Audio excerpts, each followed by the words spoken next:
안녕하십니까? 힐링 메신저입니다. 오늘의 책 내용 마음의 노예가 되지 않으려면 고쳐라의 일부입니다. 당신의 모든 호불호는 당신이 과거의 경험을 개인적인 마음속에다 담아놓았기 때문에 생겨난 것이다. 이것이 그 안에서 사는 것을 힘들게 만든다. 하지만 당신은 그것을 고치기는커녕 한술 더 떠서 그 호불호를 만족시키려고 기를 쓴다. 기분 좋게 살고 싶은데 그러려면 원하는 집을 가져야 돼. 기분이 좋아지려면 내가 원하는 저 차를 가져야 해. 기분이 나아지려면 더 좋은 사람을 만나야 돼. 이 사람은 날 잘 대해주지 않아. 장애물에 가로막힌 것을 보상하려는 이런 시도는 기껏해야 잠시뿐 오래가지 못한다. 왜냐하면 그것은 실제로 장애물을 제거하는 것이 아니기 때문이다. 자기 앞에 펼쳐지는 순간들을 그저 즐기면서 현실을 사는 건 어떤가? 이것이 달리 할 수 있는 일이다.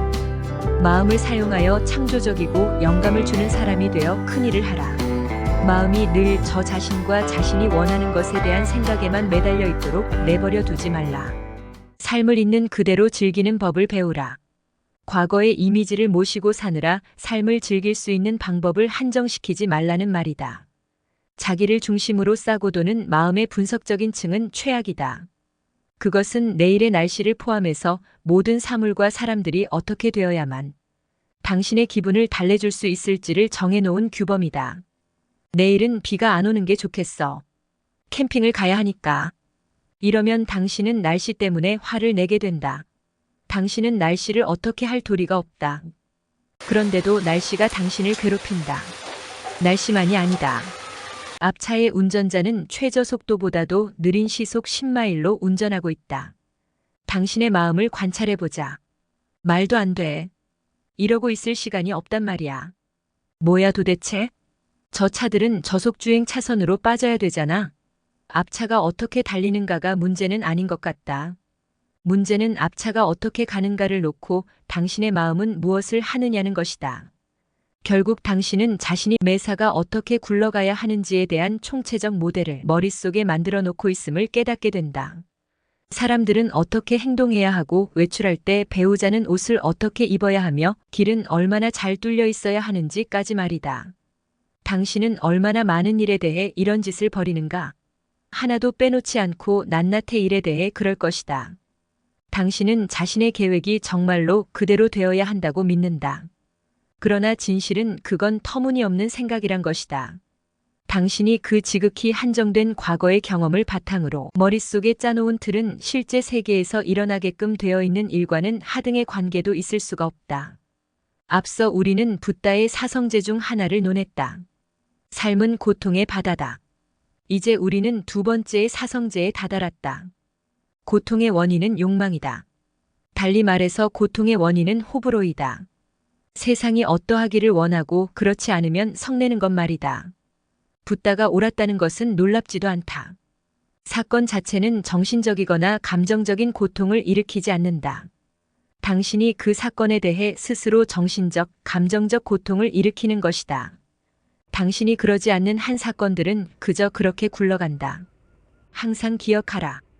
당신 앞의 순간이 그렇게 놓여 있는 것은 138억 년 동안의 모든 일이 정확히 그렇게 펼쳐졌기 때문이라는 것을. 우리가 자신의 몸을 바라보는 방식은 우리가 어떻게 스스로 고통을 지어내는지를 보여주는 완벽한 예다. 젊을 때 우리는 어떤 특정한 모습으로 보이고 늙으면 또 그와 다른 어떤 모습으로 보인다. 거기에 잘못된 게 무엇란 말인가? 그것은 그저 기적과도 같다. 몸이 저 혼자서 변해가는 것을 지켜볼 수 있다니 말이다. 그건 자연스러운 과정이어서 고통을 일으킬 일이 없다.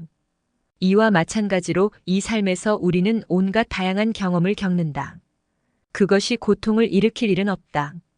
경험은 고통이 아니다. 그것은 경험이다. 하지만 그것이 어떠하기를 원한다고 정해놓으면 그리고 그것이 그렇게 되지 않으면 우리는 괴로워한다.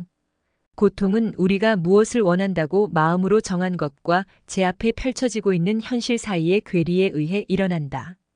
이제 우리는 개인적인 마음에 대한 아주 분명한 시야를 얻었다.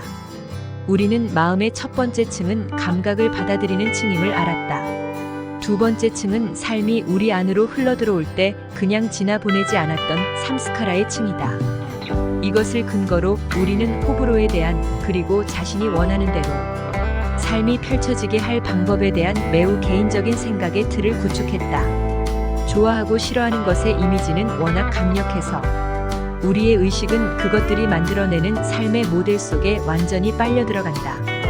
실제로 우리는 거기에 너무나 홀딱 몰입해버려서 그것이 우리의 자아관념이 되어버린다.